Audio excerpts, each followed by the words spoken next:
semuanya, saat ini rakyat kembali lagi makan janji, bukan nasi dan bukan roti-roti. Sebagaimana yang kita ketahui bahwa Pancasila terdiri dari 5 sila dan 5 janji. Janji yang diucapkan secara lantang namun kini terbang menjadi angan-angan.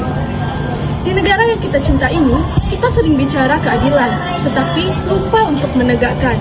Sering bicara persatuan, tetapi lupa untuk berbagi. Dan sering bicara kemanusiaan, tetapi lupa untuk memanusiakan.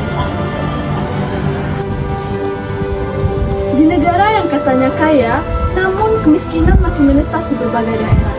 Fenomena kesenjangan sosial di masyarakat semakin terlihat nyata. Banyak dari mereka yang berasal dari kalangan kurang mampu merasa terasingi oleh mereka yang berasal dari kalangan berada. Untuk itu, sila kedua, kemanusiaan yang adil dan beradab, menekankan kepada kita pentingnya nilai-nilai kemanusiaan dalam kehidupan bermasyarakat dan bernegara.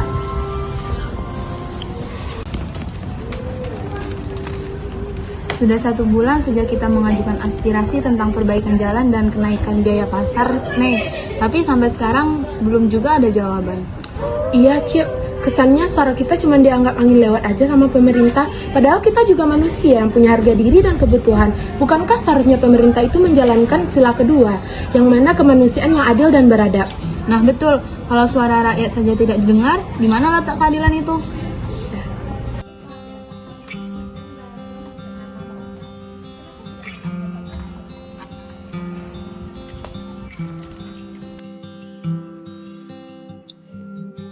Selamat siang Ibu-Ibu, ada yang bisa kami bantu?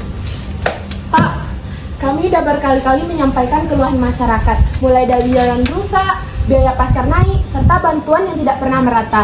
Kenapa kami tidak pernah mendapatkan tanggapan, Pak? Sebenarnya kami sedang sibuk membahas laporan lain yang belum terselesaikan, Bu. Mungkin laporan itu belum sempat dibahas. Pak, kami bukan hanya sekedar perjanjian di atas meja. Kami manusia dan kami punya hak. Anak-anak kami lewat jalan rusak itu setiap hari. Para warga juga kesusahan mencari nafkah. Kami hanya ingin diperlakukan dengan rasa kemanusiaan. Mungkin sudah saatnya kita untuk turun ke jalan untuk mengerti para warga.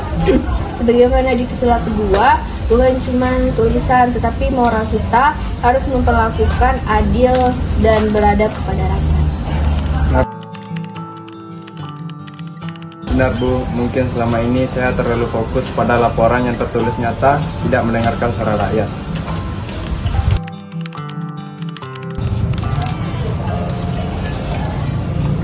Maafkan saya sadar seharusnya pemerintah mendengarkan suara rakyat. Saya juga paham suara kalian tidak didengar. Itu artinya kami belum menjalankan nilai kemanusiaan yang benar. Kami hanya ingin suara kami didengar dan dianggap penting, Pak. Karena kami juga bagian dari bangsa ini yang mempunyai hak dan kewajiban. Mulai hari ini saya berjanji akan turun tangan dan langsung bertindak ke lapangan. Oh ya Bu Ratna, tolong dibentuk tim kecil untuk meninjau dan menindaklanjuti laporan dari warga. Terima kasih Pak, sebenarnya ini bukan hanya tentang jalan dan biaya pasar, tapi ini juga tentang rasa kemanusiaan yang selama ini kami rindukan dan kami inginkan. Terima kasih juga Pak, semoga setelah ini pemerintahan mendengarkan suara rakyatnya. Baik Bu, pemerintah tanpa rakyat itu kacang.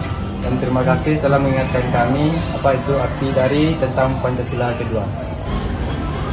Dari peristiwa yang telah kita saksikan bersama, hal ini bukan hanya sekedar cerita panjang, namun ini juga merupakan cerminan kecil dari kenyataan yang terjadi di sekitar kita. Ketika suara rakyat tidak didengar, yang terancam bukan hanya fasilitas umum, namun rasa kemanusiaan itu sendiri ikut terancam. Sila kedua menekankan kepada kita untuk lebih berani, lebih peka, dan lebih peduli. Karena negara yang besar bukan tercipta dari janji-janji, namun keberanian untuk mendengarkan dan berani untuk memperbaiki. Terima kasih telah menyaksikan.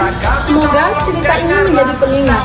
Ketika suara rakyat didengarkan, maka disitulah Pancasila benar-benar hidup.